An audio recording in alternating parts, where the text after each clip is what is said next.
End of Generation Force came the next pack, Photon Shockwave. This pack focused mostly on Kite's Photon and Galaxy cards, but did introduce a few more of Shark's card. So I thought I would cover how this would impact his deck, taking into account these new cards from this pack. Thriller is a water fish level 3 with 700 attack and 1500 defense. Its effect is when a fish, sea serpent or aqua type monster you control is targeted for an attack, you can banish this card from your graveyard, then target the attacking monster, negate the attack, and if you do that, target loses 500 attack until the end of the next turn.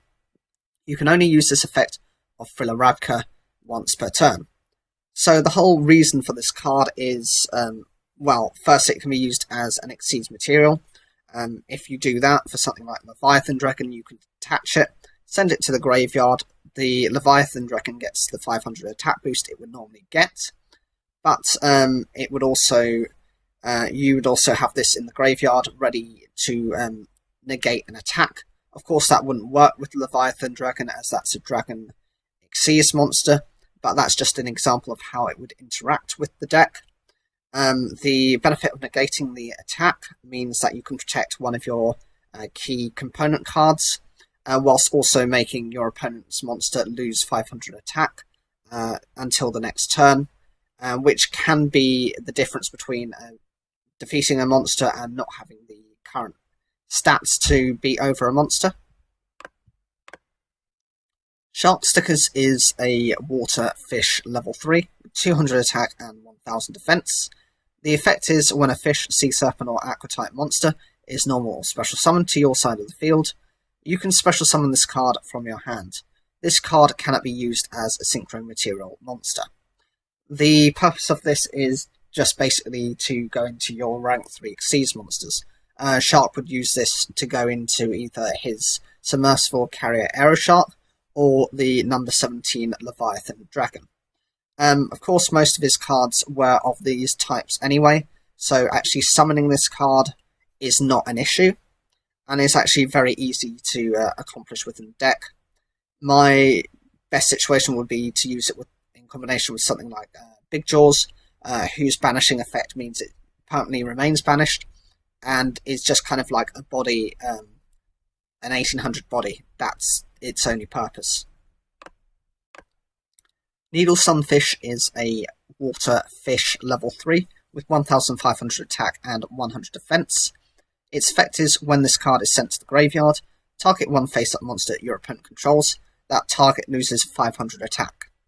This monster is similar in how I've described how Thriller works, by actually discarding it as part of an Xyz play. This means it gets sent to the graveyard in order to trigger its effect. This is potentially better than Thriller because this actually interacts with Leviathan Dragon. Of course, Leviathan Dragon gains the 500 attack from detaching the Xyz material, whilst your opponent's monster is losing that 500 attack. If you're looking at a monster that has potentially the same stat line as Leviathan Dragon with 2000 attack, you make their monster 1500 attack, and you make your Leviathan Dragon 2500 attack, which boosts the amount of damage you're doing within that turn, and that's generally the main purpose of this card. Of course, saying that, it can be used just as, a set and pass play, but then again, that's really not that effective, although I would say that at least the 500 attack loss is a permanent loss rather than Thriller, which is until the next turn. Black Ray Lancer is a dark Beast Warrior Xyz monster, rank 3, with 2100 attack and 600 defense. It requires 2 level 3 water monsters, and its effect is, once per turn, you can detach one Xyz material from this card to target one face-up monster on the field, negate that target's effects until the end phase. Shark used this quite a lot within some of the earlier duels, and actually got, I think, an extended, upgraded version of this a little bit later on within the series.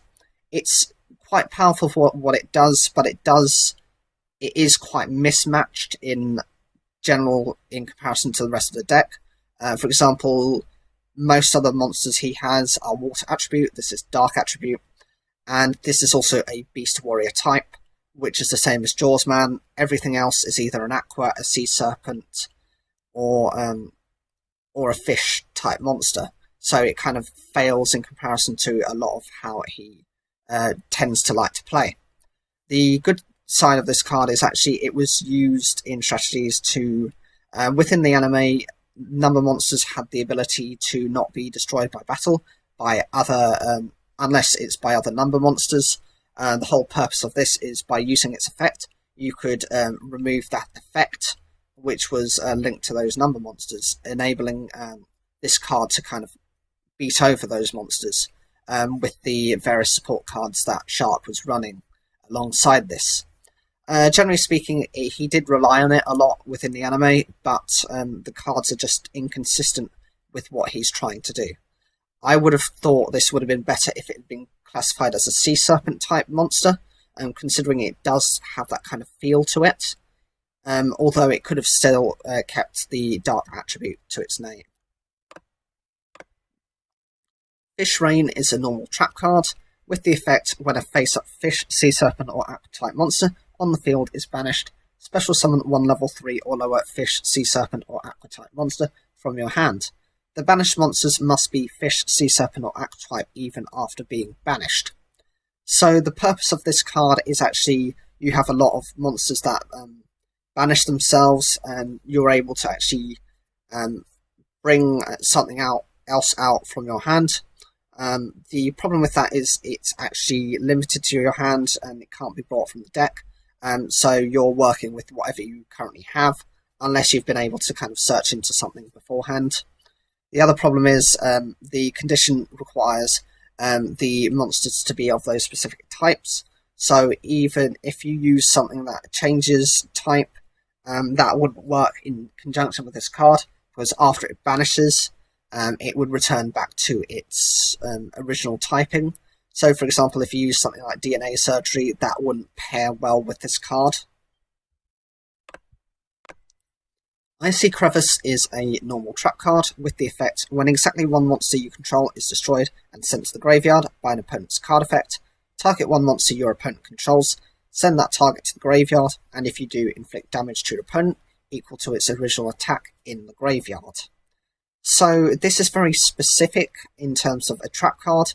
It can only target one of your monsters, so if they target multiple, this can't work.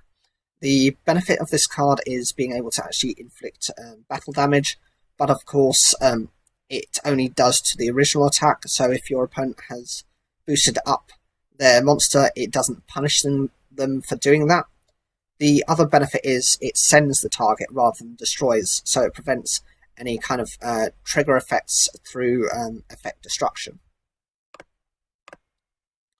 Eichmann is a continuous trap card with the effect when a monster with an attribute other than water is normal or special summoned, including face-down summons, and you control a face-up water monster, that summon monster is changed to defense position.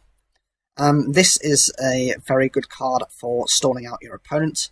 It takes into account both the normal and the special summon, so unless your opponent is matching you with a water attribute deck, they're likely unable to attack with those monsters until the following turn.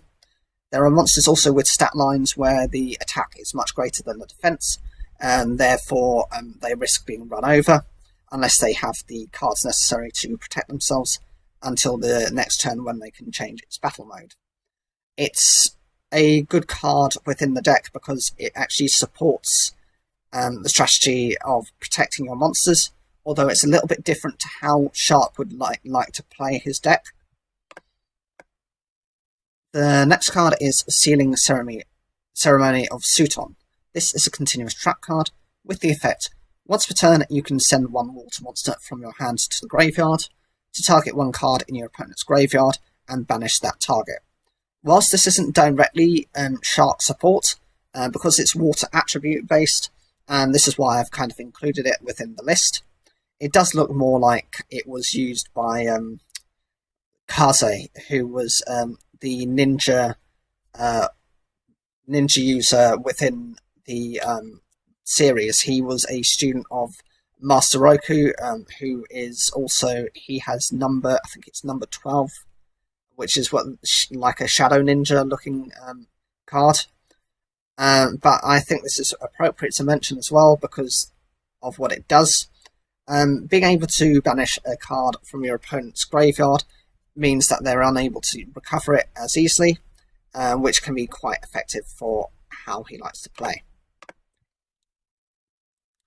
So with these additions to the deck, these cards have slightly changed the way his deck works. For starters, Black Ray Lancer saw a lot more use before Shark got his new number 32 Shark Drake later on. It has been used as a way to counter Xyz monsters in the anime. As in the anime, the number monsters have an effect where they cannot be destroyed by battle by anything outside of another number monster. By using Black Ray Lancer, this would negate that battle protection. The introduction of Filaraka provides more attack negation. Needle Sunfish is often used as a detachment from an Xyz monster such as Leviathan Dragon to not only boost number 17 up, but reduce a high attack monster such as a Blue Eyes White Dragon down. As for the trap support, there is more ways of stalling the opponent through Ice Burn and disruption through Icy Crevice. So the advantages of this strategy include these additions provide some more disruption to the deck, enabling you to summon the rank 3 Xyz monsters much more easily. More disruption enables you to continue building on your field without your opponent destroying everything, and basic removal through Icy Crevice punishes the opponent for destroying your monsters and burns them with further effect damage. The disadvantages of this strategy include there's more of a disconnect between the banished part of the deck and this new support, as the new support needs to hit the graveyard. Generic support prevents strategies from being made more easily, and there is a need to change about the quantities within the deck to make it more consistent. Overall, the change in style is based on a more battle-centric deck. For example, attack increases and reductions, focuses on making your monster as strong as it can be.